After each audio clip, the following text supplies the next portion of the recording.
Olá, bem-vindas, bem-vindes, bem-vindas. Vamos ver se vocês estão entrando. Então estamos live. Hoje é o Dia Internacional da Menopausa e hoje também é o Dia do Médico, né? Então a gente vai fazer hoje um papo. Vão entrando, mulherada, bem-vindas. A gente vai falar hoje basicamente sobre os mitos e as verdades sobre a menopausa. Oi, Si! Beijos! E o nosso papo vai ser com a doutora Patrícia Valentini Mello, que é nossa consultora, que tem um monte de texto dela maravilhoso no nosso site. A doutora Patrícia é médica, especialista em ginecologia e mastologia, com olhar integrativo, né? E a gente hoje vai bater um papo com ela. Temos várias perguntas que vocês mandaram nas caixinhas também. E eu queria só começar dizendo uma coisa pra gente já sair do mesmo lugar, né? No mesmo ponto, né? Lembrando que, né? A menopausa é um único dia na nossa vida depois de um ano consecutivo sem menstruar. O que vem antes, que são os sintomas, e até esse dia chegar de fato, é a perimenopausa. E o que vem depois desse dia é a pós-menopausa. Então, quando a gente estiver falando aqui de menopausa, a gente vai falar muito sobre a pós e vai falar da pele também.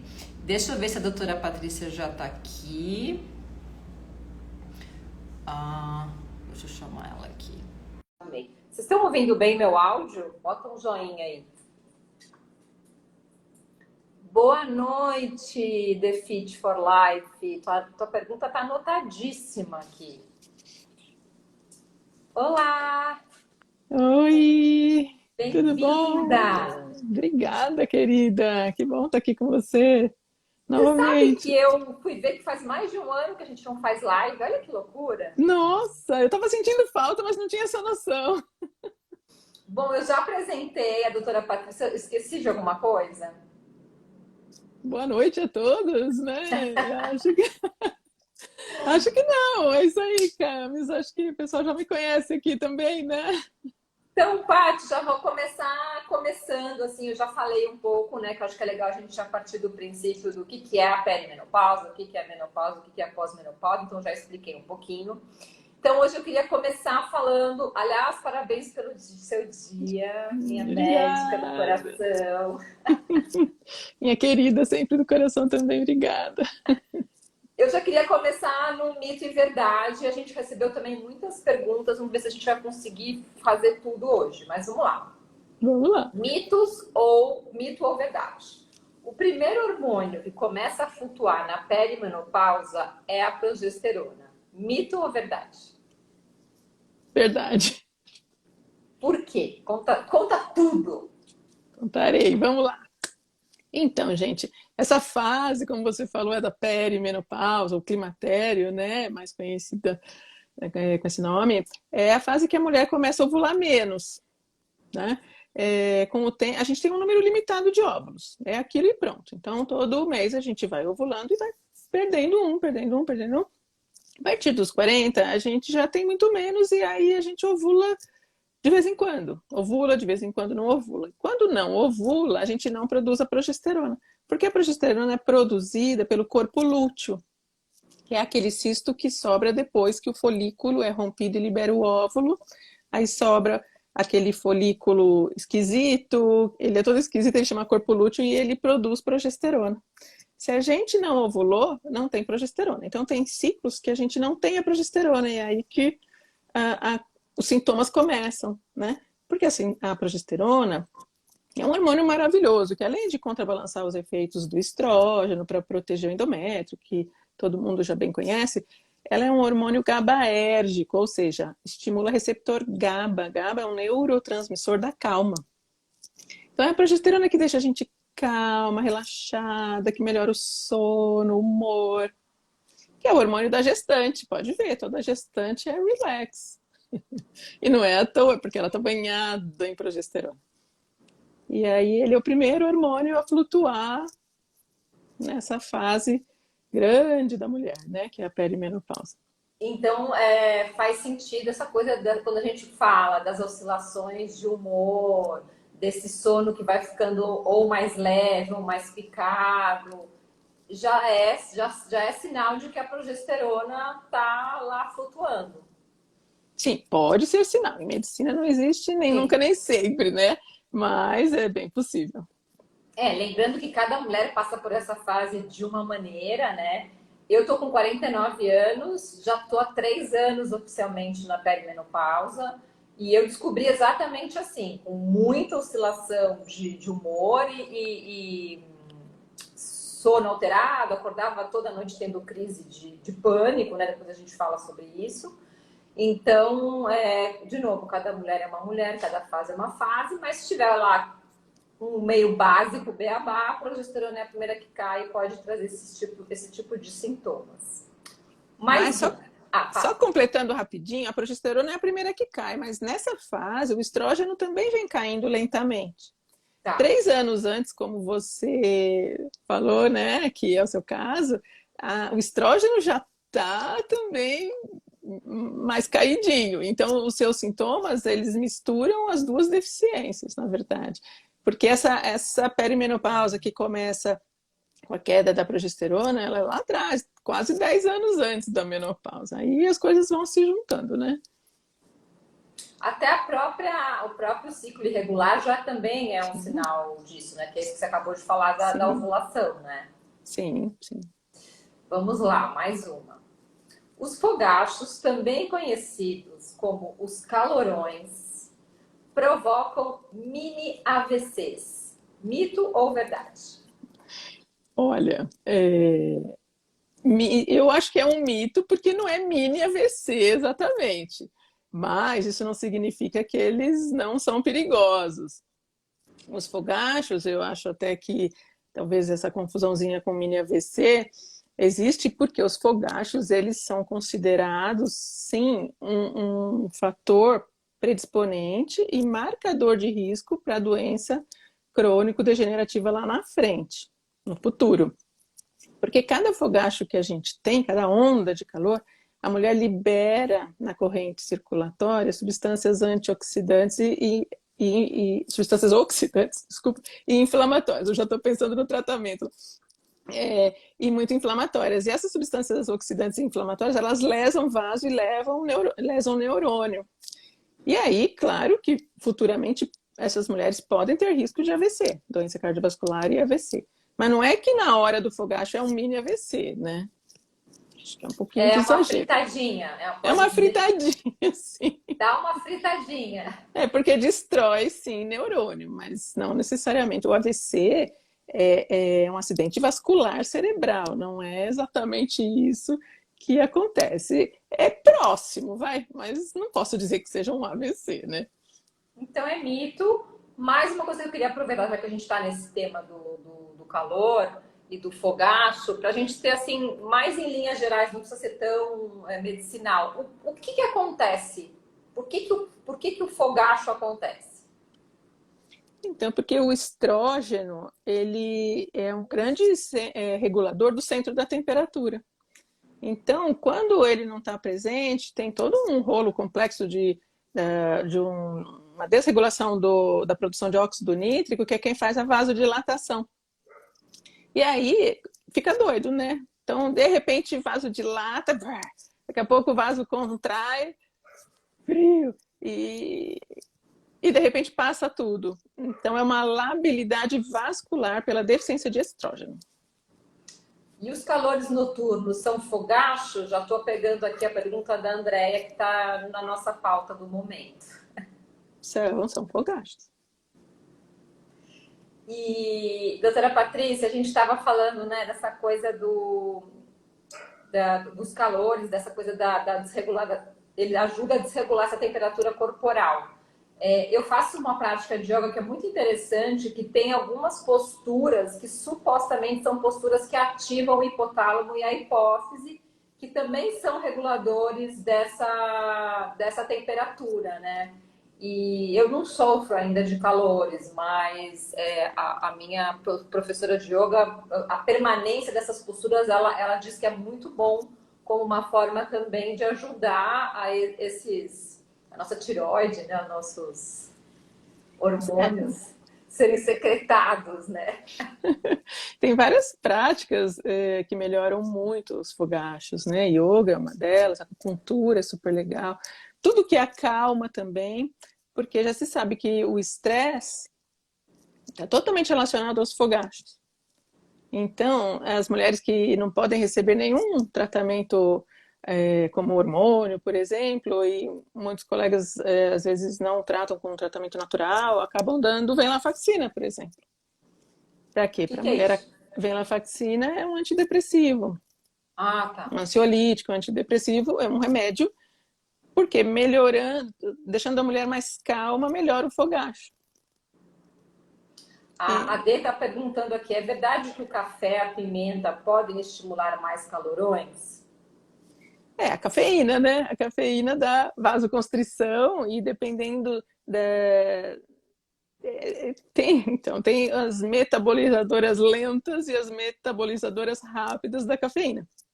Quem metaboliza lentamente fica muito tempo agindo e pode dar qualquer outro efeito colateral, dor de cabeça, taquicardia e fogacho também. Se juntar nessa fase, né, de flutuação hormonal, pode sim. E eu já vou chamar de Paty, porque eu sou íntima, tá? Por Paty, favor. como você sabe, eu fiquei 3 meses seguidos sem menstruar. Aí agora menstruei, depois de 23 dias menstruei de novo. Nesses 3 meses que eu fiquei sem menstruar, eu acordei algumas noites, tipo 3 da manhã, uma semana acordando sempre no mesmo horário e sentindo um leve calor. Era aquele calor assim, tipo de tirar o cobertor e dormir só com o lençol e depois pegar no sono. Estou perguntando isso porque eu tive crise de pânico desde 20 anos de idade. Lá no começo, quando eu descobri a perimenopausa, eu tinha crises de pânico todo dia, né? Não sei se você lembra desse detalhe. Lembro bem. E nesse dia que eu acordei agora, num primeiro momento eu confundi. Você escuta relatos de mulheres que confundem a crise de pânico com as crises de calor noturno, porque acontece uma palpitação, acontece um calor também na crise de pânico, que ao mesmo tempo que dá calor, depois dá frio. Faz algum sentido isso que eu estou falando? Faz todo sentido, sim. Tem essa desestabilização, né? Essa labilidade vascular, então você pode sim ter uma taquicardiazinha, só que é tudo muito fugaz, é tudo muito rápido. Na crise do pânico demora mais, então dá para distinguir pelo tempo, né? Mas a crise do pânico também é comum pela falta justamente do hormônio, né? Que favorece essas alterações de humor e principalmente a ansiedade, né? Então junta tudo, é uma fase difícil para a mulher, porque é, principalmente se ela está estressada, né, no dia a dia, já não tem os fatores protetores de tudo, mas estamos falando aqui do humor, né? Então ela pode desencadear, assim, uma síndrome do pânico, não vou falar pânico, mas uma síndrome de ansiedade, né? Sim, sim. Talvez moderada. E o pânico é um pouquinho mais grave, né? Mas acho que faz sentido, sim. Tem uma pergunta aqui, ó. Estou com 8 dias de atraso na menstruação. Fiz teste de gravidez. Estou com 50 anos. Será que faz sentido o início da falha menstrual? Faz todo sentido, né? A média da mulher brasileira entrar em menopausa é de 48 a 52 anos. Então tá bem ali, acho que faz sentido, sim. Já tá na Bom, hora, né? vamos lá para mais um mito ou verdade, que até já tem uma pergunta aqui também que eu já vou emendar. Reposição hormonal, terapia de reposição hormonal é o único tratamento para menopausa. Mito ou verdade? Mito. É mito, né? Nós temos vários tratamentos. Aliás, o principal tratamento, na minha opinião, é mudança de estilo de vida, né? A gente pode modular o hormônio através de estilo de vida, através da alimentação, através de atividade física, dormindo bem, evitando as toxinas ambientais. Então já dá para modular. Daí a gente pode entrar em cada assunto para falar como, mas E aí já é um bom tratamento. E além disso, nessa fase da mulher, a gente pode contar com os suplementos e com os fitoterápicos, são excelentes, né? E os fito-hormônios também, né? O fitoterápico não é a mesma coisa que fito-hormônio, né? O fito-hormônio são hormônios tirados de planta, como é que é? Ou tô falando bobagem? Não, os fitoterápicos incluem os Fito-hormônios. fito-hormônios. Então, fito-hormônio é um hormônio da planta. A gente usa a Uhum. planta para que o hormônio dela faça uma ação like ao nosso. Então, tem fitoestrógeno, tem fitoprogesterona, tem fitotestosterona. Na verdade, eu acho que o que você quis dizer é que hoje em dia isso também é usado pela indústria para produzir hormônios isomoleculares iguaizinhos aos nossos, que aí são hormônios verdadeiros, vendidos como hormônios, porque eles modificam o fito-hormônio para transformar, porque é muito parecida a molécula, daí é fácil de transformar numa molécula idêntica à nossa. E E aí são são os hormônios. bioequivalentes ou biomoleculares, como é que hoje em dia não se fala mais bioidêntico, né?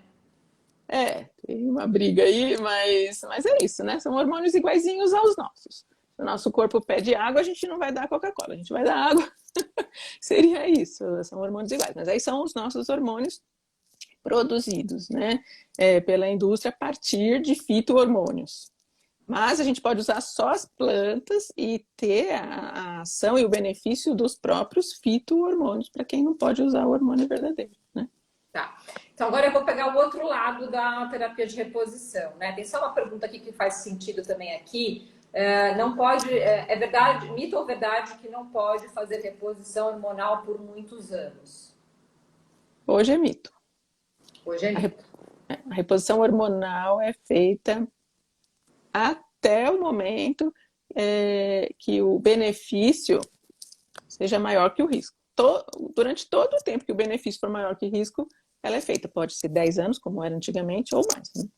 Agora eu vou fazer a pergunta contrária, porque também tem um grande vilão, né? Que acho que a gente também tem que desmistificar, porque a terapia de reposição não é vilã, que é reposição hormonal dá câncer de mama e ou reposição hormonal não serve para quem tem histórico de câncer na família.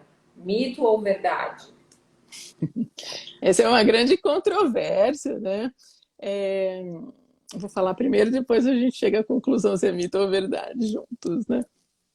Na verdade, que assim, tudo isso veio lá de trás, de estudos de 20 anos atrás, o estudo super conhecido de todo mundo, o IWHI, que eles não escolheram, as mulheres, né? Não individualizaram muito. Eles chamaram mulheres acima de 50 anos para fazer reposição hormonal com aqueles hormônios sintéticos que na época, né, se usava, né, que era aquele estrógeno, era o Premarin, aquele derivado de urina de égua grávida, e um progestágeno sintético de progesterona. E venham mulheres acima de 50 anos, vamos lá. Todo mundo recebeu lá o que tinha que receber, que eram esses dois hormônios, e de repente começou a dar BO ali. Algumas mulheres começaram a ter problemas, inclusive vasculares, aumentou, algumas mulheres tiveram câncer de mama. O risco calculado foi pequeno, porém, melhor parar isso aqui. Então, eram 5 anos de estudo, o estudo foi bloqueado, né?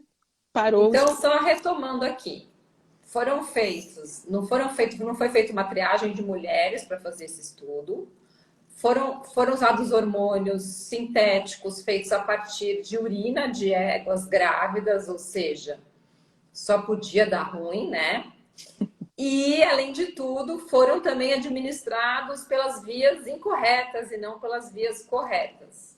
Então, é E o muito. progestágeno, na verdade, eu vou chegar aí, porque o vilão era o progestágeno, no fim das contas, que é o Entendi. sintético da progesterona. Então, o que aconteceu? Saiu no New York Times antes do cálculo final, já saiu na mídia e causou essa demonização toda até hoje, né? Mas depois, o estudo foi melhor avaliado E perceberam que entre aquelas mulheres tinham obesas, tinham diabéticas, cardiopatas, enfim, mulheres de alto risco para câncer de mama e doença cardiovascular, né? Além disso, tinha um outro grupo que não recebia o progestágeno, um grupo de mulher que não tinha útero, e como naquela época, até hoje, muitos ginecologistas ainda acreditam que a progesterona só serve para proteção do útero, e quando não tem útero não precisa usar progestágeno, porque ninguém usa progesterona natural, né? Quer dizer, poucos usam. Então, aí não usaram o progestágeno, porque não tinham útero. E esse estudo continuou. E depois de mais 5 anos, 10 anos de uso, viram que o câncer de mama, o risco para câncer de mama reduziu. Foi menor ainda do que a população geral.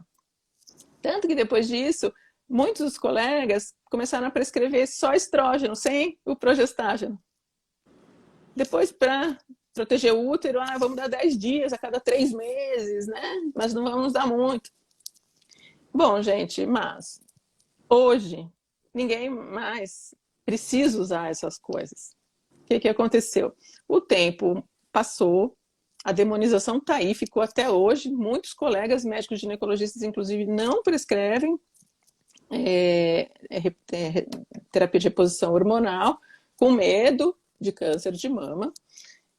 Mas hoje a gente já tem, como eu falei, né, as moléculas que são iguais às nossas, por uma via transdérmica. Hoje já se sabe que estrógeno é maravilhoso, porém, por via oral, ele ativa a cascata da coagulação e pode aumentar o risco de trombose. Então, por que usar o via oral se a gente tem o transdérmico, que inclusive para mulheres que têm riscos de trombose, histórico familiar de trombose, elas podem usar sem problema.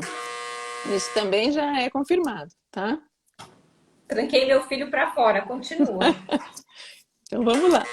Então, e hoje os progestágenos não deveriam ser usados, viu, meninas? Só a progesterona natural, que é uma grande protetora da mama. Os progestágenos, que são sintéticos da progesterona, e portanto moléculas alteradas para poder patentear, né? Isso é importante dizer, elas são muito mais potentes. E elas entram no receptor da progesterona e não deixam a progesterona natural agir. Então, elas têm um efeito oposto ao da progesterona em muitos receptores. Lá no endométrio, o efeito é esse mesmo, de afinar o endométrio e proteger contra a hipertrofia, o câncer de endométrio, né?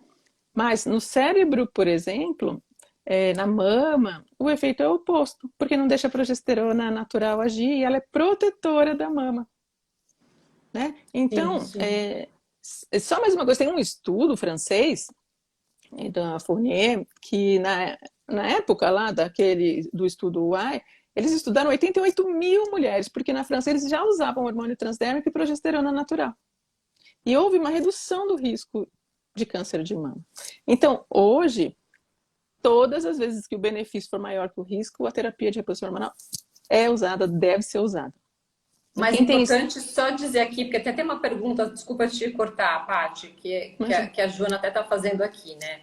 Mas é importante sempre dizer que esses hormônios, que assim, sintéticos produzidos todos são, mas esses hormônios sintéticos que não são feitos a partir dessa bioequivalência molecular que existe dentro do nosso corpo, ou seja, os hormônios bioequivalentes, se for os sintéticos, tem que tomar cuidado, né? Acho que é isso que tem que ficar claro. Acho que quando você for conversar com a sua médica, com o seu médico, você tem que ter autonomia para perguntar, mas esse hormônio qual é? Ele é o bioequivalente? Ele é o sintético, né? Por que via ele vai ser administrado, né, Paty? Sim, e fora isso, a confusão também é que assim, o câncer de mama, muitos dos casos de câncer de mama, eles têm receptor de estrógeno e de progesterona positivo. Portanto, eles são alimentados realmente pelo estrógeno e pela progesterona. Então, hoje a gente sabe que o estrógeno, ele alimenta o câncer, não é que ele causa o câncer. Então, se você já tiver um câncer, ele vai crescer mais rápido. É isso. Por isso que eu não gosto muito, a gente já conversou aqui dos chipzinhos, né? Dos implantes. Porque você pôs, ele vai ficar lá 1 ano, muito difícil de tirar. Vai que no meio do caminho você já estava desenvolvendo um câncer de mama, descobriu, faz o quê? E supostamente tanto o estrogênio quanto a testosterona, o ideal é via transdérmica, né? E a progesterona, a natural, via oral. Então, quando você faz o implante, você tá usando outras vias, né? E não tem progesterona natural no implante também, né?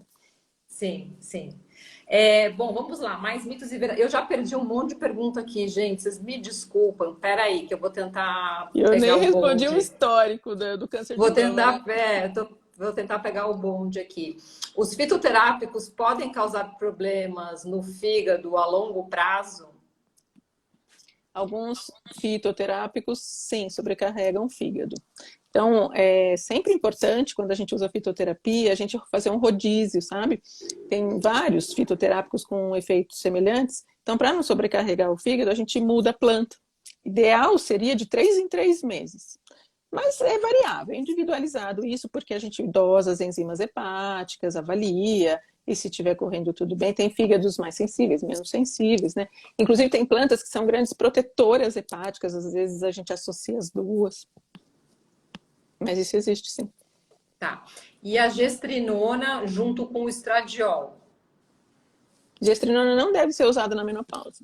Gestrinona é um progestágeno, é progesterona sintética, é aquilo que eu estava falando. Não gosto. E nem foi liberada pela Anvisa ainda. A Fefa está perguntando aqui dos fito-hormônios, a gente já falou, mas depois a gente volta aqui. Então, vou voltar aqui nos mitos e verdades. Outro tema polêmico. Ressecamento e atrofia vaginal são mais comuns na menopausa. Mito ou verdade? Verdade, verdade. Por quê? Adivinha. Porque tudo isso depende de estrógeno, né? O estrógeno é um hormônio proliferativo, né? Então a gente justamente usa o estrógeno porque a gente quer que ele seja proliferativo, não na mama, né? Mas em outras partes do corpo, como por exemplo vagina, sistema geniturinário como um todo. Porque a vagina tem uma camadinha, uma pele lá dentro, a mucosa, né? Que ela é super resistente. Inclusive, ela é toda ondulada, elástica, para poder passar a cabeça de um nenê inteiro, né? E quem garante isso são as fibras de colágeno, que são estimuladas pelo estrógeno, e são várias camadas. E eu sempre falo que quando a gente não tem estrógeno, uma camadinha morre, em vez de ser trocada por outra novinha, não é mais.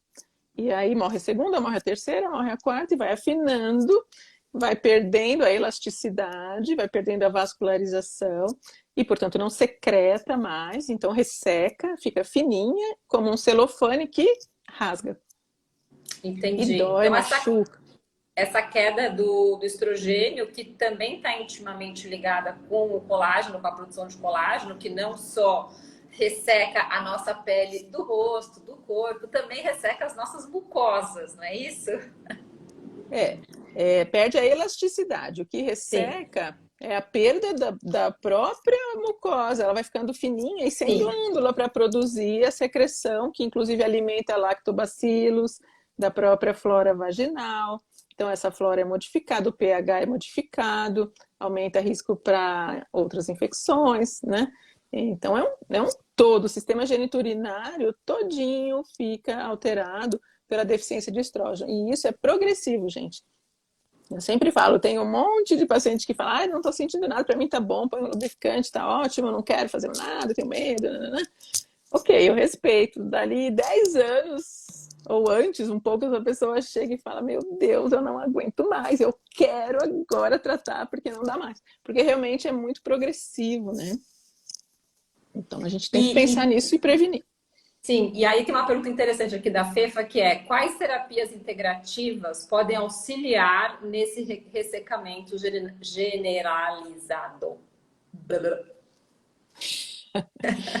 Eu rolei a Então, língua para falar. aí entra fito, que eu gosto muito, né? Então, gel de babosa é muito legal, óleo de coco é maravilhoso, mas não impede a progressão. Ajuda no começo a diminuir o sintoma, né? Os próprios fitoterápicos via oral, né? Então, a Simicifuga racemosa, o trevo vermelho, o Trifolium pratensis, eles têm um efeito estrógeno-like, mas é um efeito um pouco menor do que o próprio hormônio, né? Mas eles ajudam, mas lá na frente, no longo prazo, eu vejo que, que as coisas vão piorando. E Então, aí, eu nesse creio. caso, seria uma indicação de uma reposição que poderia ser também um gel, um creme tópico ou não? A gente não chama de reposição, porque hoje em dia um creme tópico 2 ou 3 vezes por semana é super bacana, resolve tudo, não dá nível do hormônio no sangue, portanto não é uma reposição hormonal, ele não vai para as outras células Uhum. e resolve muito essa questão da atrofia vaginal. E outra coisa também, né, a gente já ouviu falar também desses lasers fotona íntimo, né? Ele acho que não é ele não resolve o problema, mas ele ajuda nessa parte da atrofia vaginal, porque ele acaba Muito. estimulando um pouco da produção de colágeno. Sim, estimula a produção de colágeno, estimula um aumento da vascularização, então chega a mais aporte de oxigênio, melhora muito. O problema é só o preço, né? Não é Então, uma coisa muito acessível, né? não é tão acessível. Tem a radiofrequência, que é mais barata e é bem legal também. Mas eu, sinceramente, o que eu vejo na minha prática clínica é que se você previne, já passa o creminho com estrógeno, por exemplo, estriol, né, que é o hormônio da gestante, que é um hormônio que tem uma ação muito leve, muito fraquinha, local, como eu falei. Se você já faz isso desde o começo, você não precisa usar essas tecnologias. Essas tecnologias, elas existem hoje, na minha opinião, para aquelas mulheres que nunca fizeram, já estão mais velhas, já estão com um grau de atrofia grande, que daí é difícil reverter. Aí é ótimo, né? Aí tem tecnologia Bom, que ajuda. vou para outra mito e verdade. Quando cai a progesterona, também cai a libido. Mito ou verdade? Olha, libido é relacionado ao estrógeno, né? Quando cai a progesterona, a E gente só fica. faz um parênteses que eu acho legal, explicar que libido não está ligada apenas a desejo sexual, né? Não, exatamente. Eu ia falar isso agora, eu ia falar da progesterona para chegar aí, porque quando cai a progesterona, a gente fica estressada, TPM, monstro, irritado, sem dormir. Então, lógico que vai afetar a nossa vitalidade e vai acabar afetando a libido como um todo, que é muito mais complexo do que só desejo sexual, né? A libido pela vida. Eu falo que a libido é uma energia, e é uma energia que você pode focar numa coisa ou em várias coisas. Se está muito focada no trabalho ou em problemas familiares de relacionamento, enfim, não sobra para o resto, né? E aí não vai sobrar para o desejo sexual. Mas o estrógeno é que traz aquele brilho no olho da mulher, a feminilidade, o corpo violão. Então, toda aquela sensualidade da mulher que tem a ver com a libido do desejo sexual tem muito a ver com estrógeno, né? Por isso que piora depois. E a testosterona, claro, ela entra assim no desejo sexual, mas o estrógeno é mais importante, porque tem mulher que repõe testosterona e não melhora a libido, porque não repôs estrógeno. Então, hoje é considerado errado você repor testosterona sem reequilibrar estrógeno primeiro. Entendi. Então, a progesterona não tem nada a ver com a sua queda de desejo Diretamente, não. sexual, tá? Mais para o estrógeno do que para a progesterona. Mais uma aqui, vamos lá. Mito ou verdade? Uma mulher com mais de 40 anos que sente oscilações de humor, alteração no sono, falta de energia, um leve calor. Ela está na perimenopausa? Mito ou verdade? Só de estar acima dos 40 anos, ela já está na perimenopausa, verdade, ponto, né? O resto vem de brinde. Eu tô rindo, gente, mas pelo amor de Deus, eu já passei por isso, eu já sofri muito com tudo isso. E é super sério. E, aliás, essa pergunta eu acho super importante para passar uma informação, porque eu, naquela época, mesmo sendo ginecologista, eu não canso de repetir, porque é verdade. Eu não imaginei que eu pudesse estar perto da menopausa. Eu sentia tudo isso e não sabia por quê, e passava mal com tudo isso. De repente eu entrei na menopausa e falei, nossa, como assim, né? Você entrou Do com nada. quantos anos, Paty? Foi com 40 e alguma coisa, né? 42. 42. E aos 40 eu estava exatamente assim como você descreveu. E não fazia ideia, com 40 anos, mas gente, vou pensar em menopausa? Nunca. Não parei para pensar. E me surpreendi, né? Que, aliás, um estilo de vida todo errado, estressado e tal, e acabou culminando nisso. Então é muito importante as mulheres lembrarem, porque é muito fácil você ganhar um monte de remedinho aí, né? Remédio para dormir, antidepressivo, colesterol começa a subir, estatina e assim vai. E ninguém lembra que uma coisinha só poderia resolver, né? Que seria o tratamento da perimenopausa. Eu acho que é super legal a gente falar isso, porque é justamente isso que você acabou de falar, né? Como não tem muita informação e a gente acha que a gente precisa entrar na menopausa para começar a fazer alguma coisa, para Sim. começar a se mexer e ir em busca de informação, nessa janela aí de 40, 45, 47, 48, 49, a gente é tratada com com outros sintomas. Ah, tá deprimida, toma aqui um remedinho para dormir. Quando que, na verdade, né, parte tudo que você está falando aqui, óbvio, estilo de vida, alimentação, uma modulação, seja ela de fito-hormônio, de hormônios bioequivalentes, poderia estar substituindo uma série de coisas, né? É tratar a causa, né? Não é só minimizar sintomas, gente. Porque a gente lá no fundo sabe que aquilo lá tem alguma coisa errada, muito errada acontecendo. Eu parecia que uma entidade tinha baixado em mim, que não era eu. Eu falei, essa aqui não sou eu, tenho certeza, não sou eu.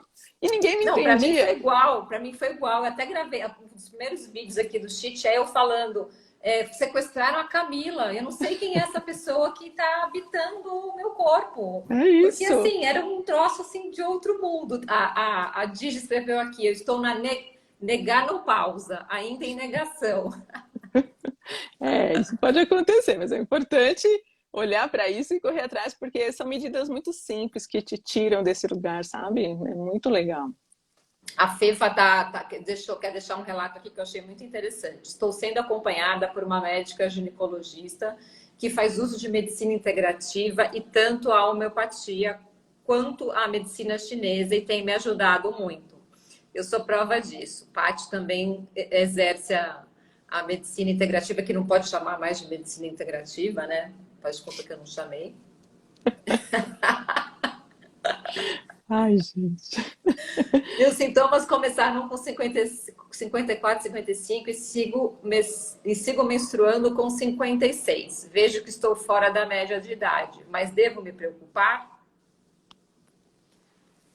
Os sintomas começaram depois, é isso? Com Ela 55, começou a ter sintomas com 56, né? 54, 55 anos e agora ela está com 56 e continua menstruando.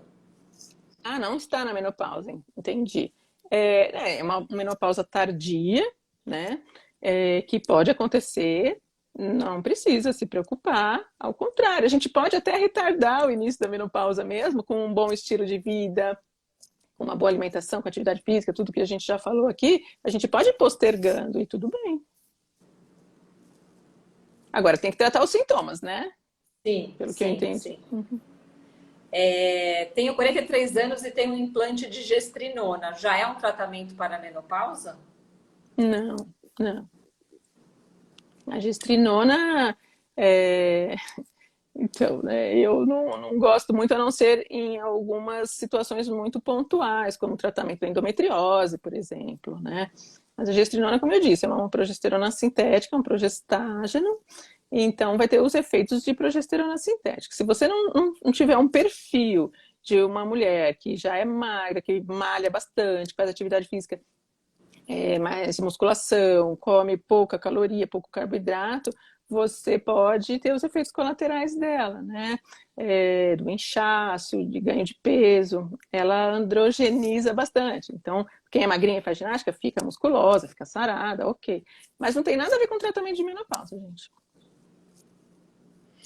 Tem um comentário aqui que eu achei interessante. Estou na menopausa e parti para a ignorância. Uso pallet, que pallet é implante, né? Mas eu acho que, de novo, é isso, né, gente? A gente não pode julgar. Acho que cada caso é um caso e Não. cada uma passa pela situação e vai encontrar a solução que mais vai fazer sentido para você. Claro que com um bom acompanhamento médico, né? Não é também deu a louca, vamos lá. Tem Bom, pessoas que... eu vou para as perguntas que mandaram, Paty, porque a gente já está aqui, vai faltar só 20 minutos e tem um monte de perguntas. Vamos lá, tão gostoso. Então vamos lá, ó. Até tinha uma que eu ia fazer aqui do mito e verdade, mas a pergunta da Cláudia já entra nesse lugar. A Cláudia Bueno, que estava até aqui na live, mandou lá na caixinha a seguinte pergunta: quanto que é verdade que a reposição hormonal protege o coração, cérebro e ossos? Total verdade, 100% verdade. Gente, olha, essa informação vocês têm que guardar para a vida. A menopausa é o maior fator de risco para a doença cardiovascular, que é o tipo de doença que mais mata as mulheres no mundo. Né? Então, a gente tem que se preocupar e tem que tratar. E o melhor tratamento para prevenção, vamos falar assim, para impedir tudo isso, além de mudar estilo de vida, né? Porque sem mudança de estilo de vida nada acontece, é sim a terapia de reposição hormonal, né? E a proteção do cérebro e dos ossos é fundamental. Hoje a gente sabe que o Alzheimer é muito mais frequente em mulher, né? São 3 mulheres para cada homem e por causa das deficiências hormonais, claro que também por causa de um estilo de vida inflamatório, tudo junto. Mas lembra do fogacho que frita neurônio e tal?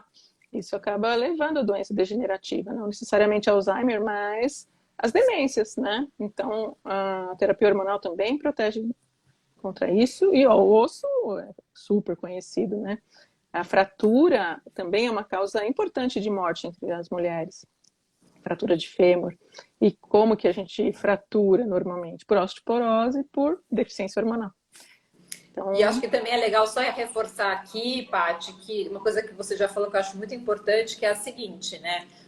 Como a gente acabou de dizer, né, eles são protetores, sim, né, os hormônios são protetores cardiovasculares, de cérebro e de osso, né, então existe muito esse lugar de que progesterona e estrógeno só são protetores ovarianos, né, e a gente sabe que não são, por isso esse risco alto desse tipo de doença.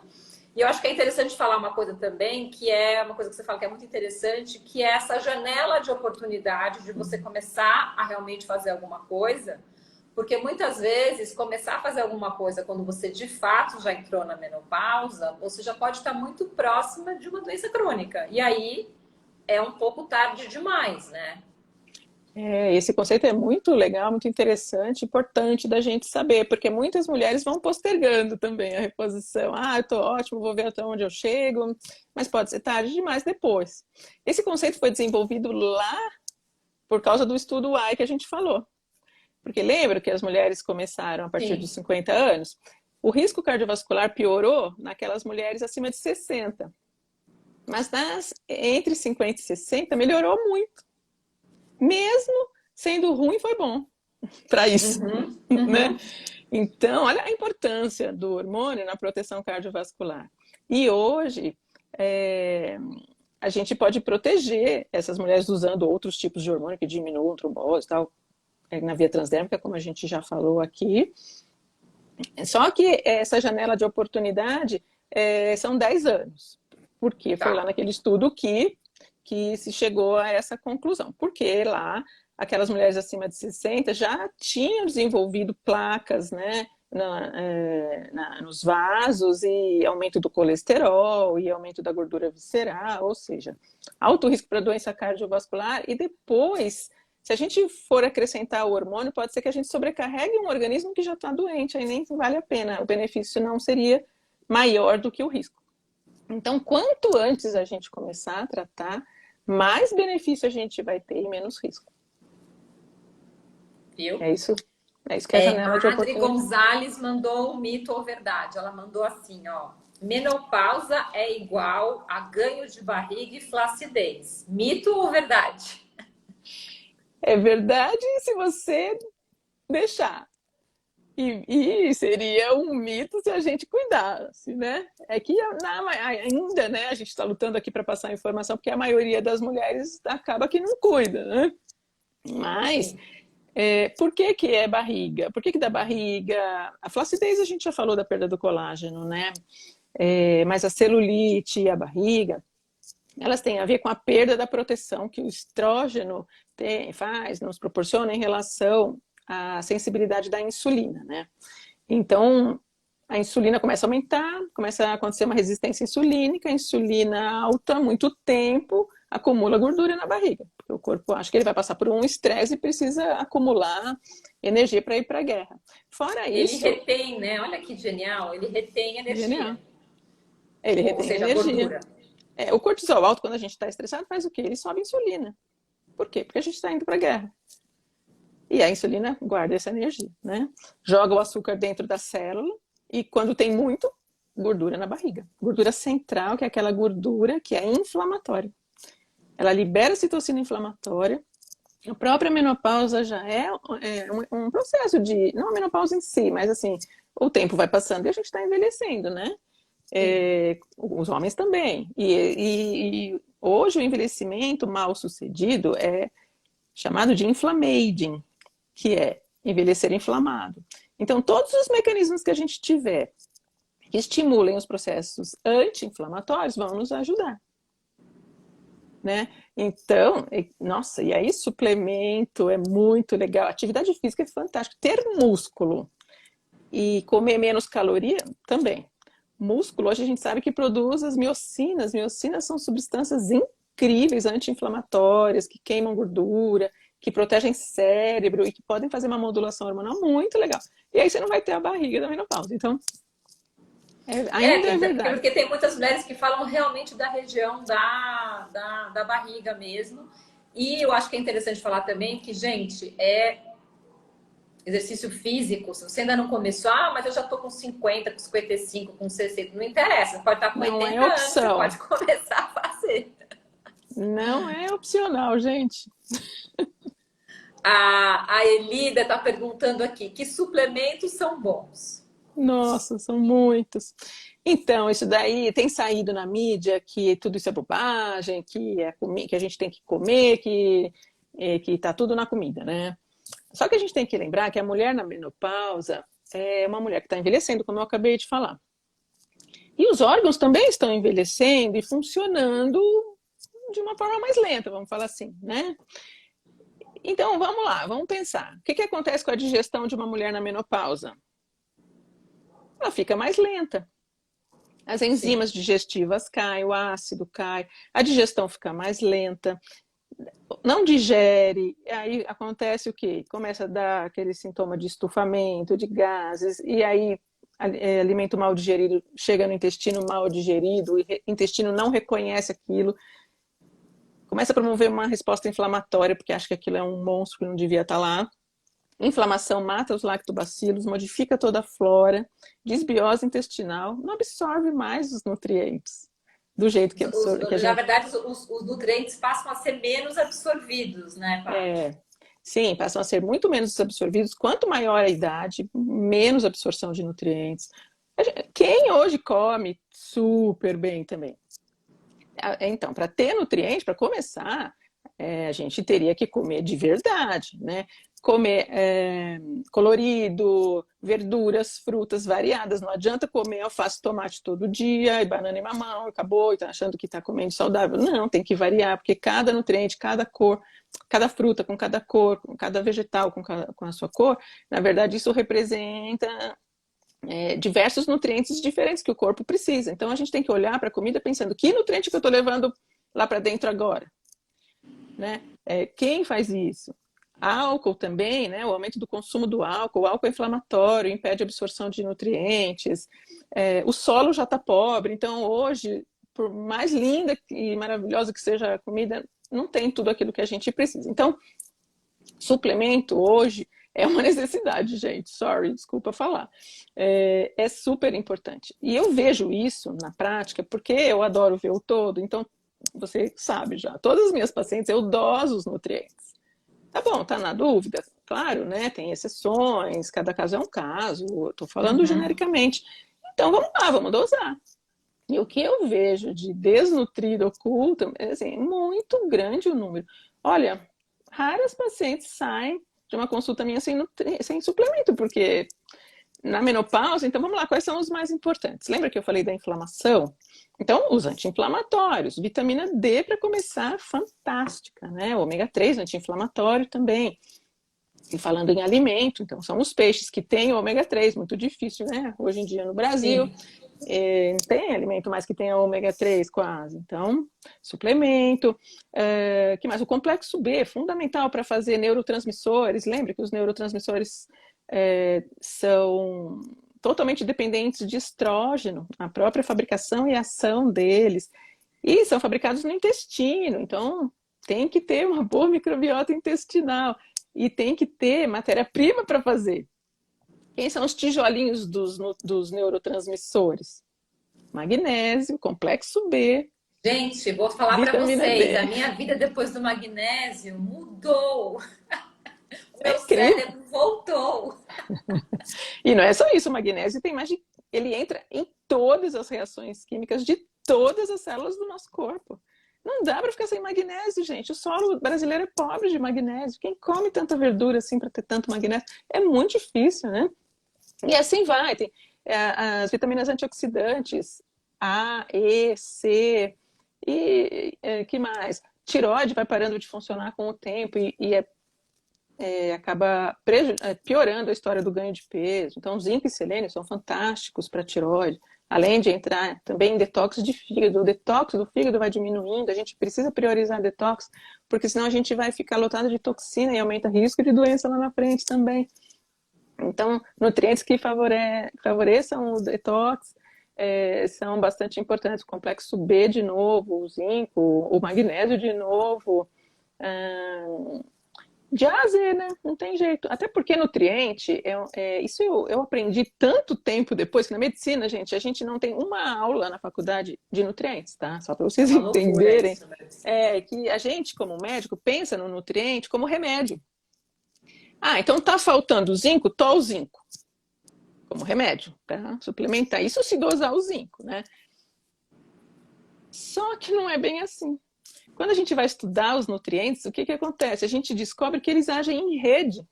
Um usa o outro, um potencializa o outro, e eles não funcionam sozinhos. Então, o ácido fólico, por exemplo, que a gente dá para a mulher que vai engravidar, depleta zinco. Porque usa todo o zinco. E o zinco é um dos melhores nutrientes para fertilidade, por exemplo. E ninguém dá o zinco. E o zinco depleta o cobre. Vai ficando depletado em cobre, a deficiência de cobre. É quase um efeito dominó que nem dos hormônios, né? Eu sempre falo que se a seleção brasileira entrasse para jogar só com o Neymar, ela ganharia o jogo.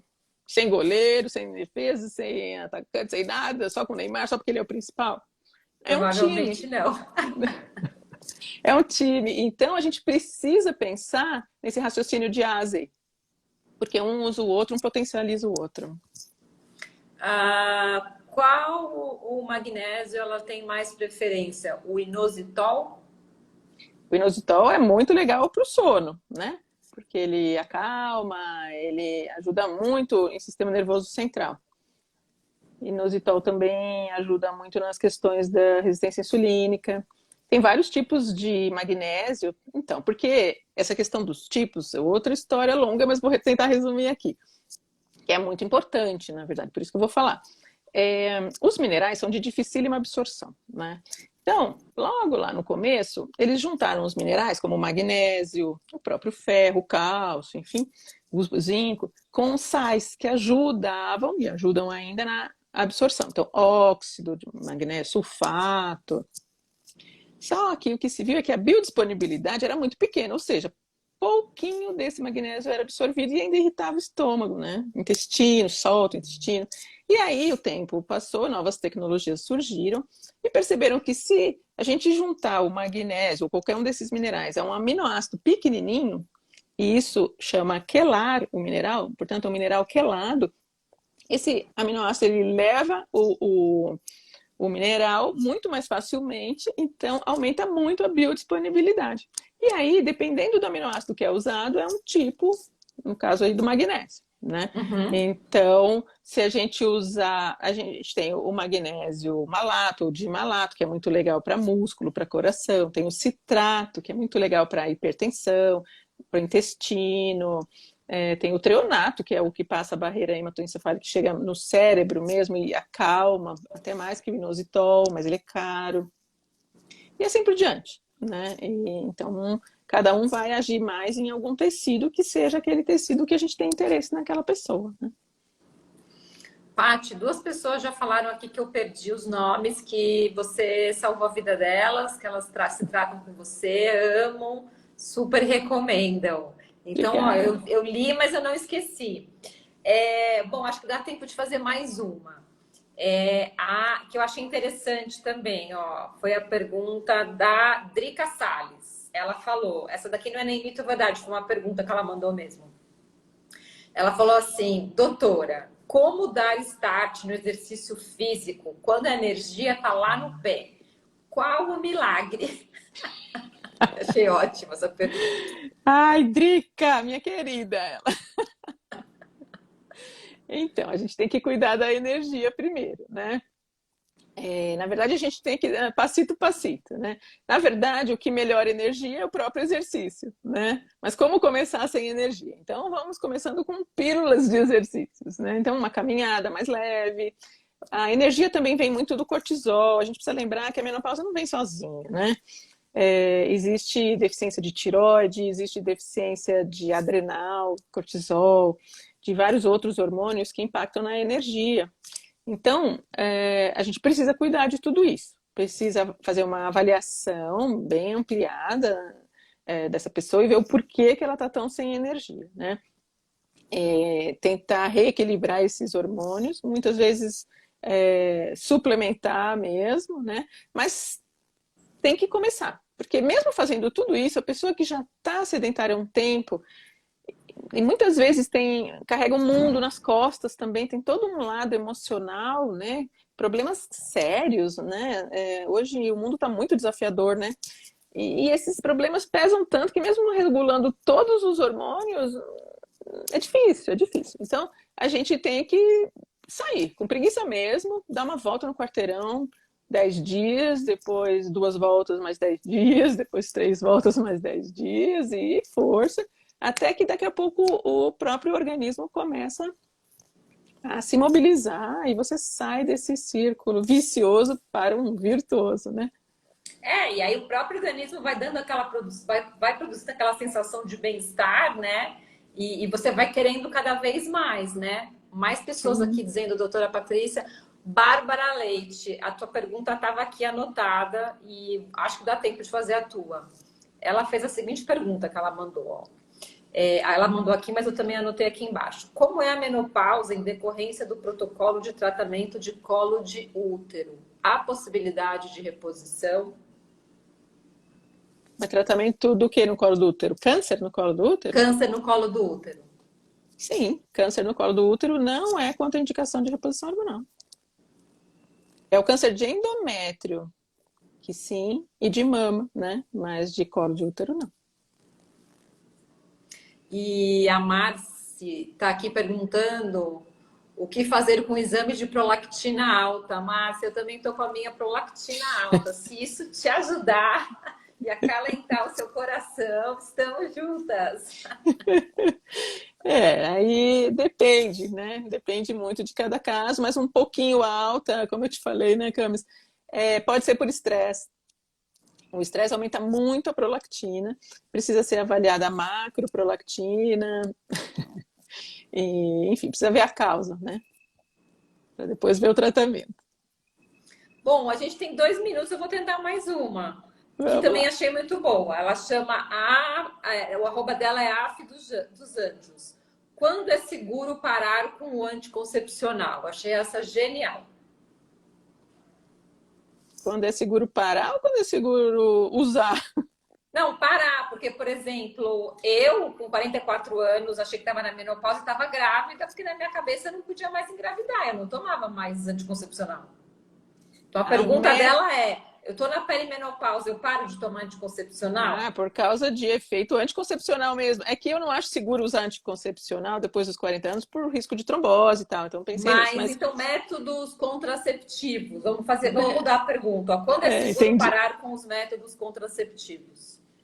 Depois de um ano da última menstruação, gente, porque é só aí que a gente vai ter certeza que a mulher entrou na menopausa. Antes disso, se você der uma ovuladinha aí no meio, até por isso que a gente espera um ano, né? De repente Sim. tinha um óvulo lá, ele liberou, você engravidou, não estava na menopausa ainda. Mas depois da menopausa diagnosticada clinicamente, que é isso, né? Retrospectivamente, um ano sem menstruar, daí não tem mais óvulo, ok. Paty, vamos voltar a fazer live com mais frequência? Vamos, é tão bom, né? Então vamos, ó, tá aqui já combinado, a gente só vai ver como é que vai ser essa frequência. Bom, eu vou agradecer você. Muito obrigada por todas as mulheres que estavam aqui com a gente. Paty, o que você quer falar, deixar de recado?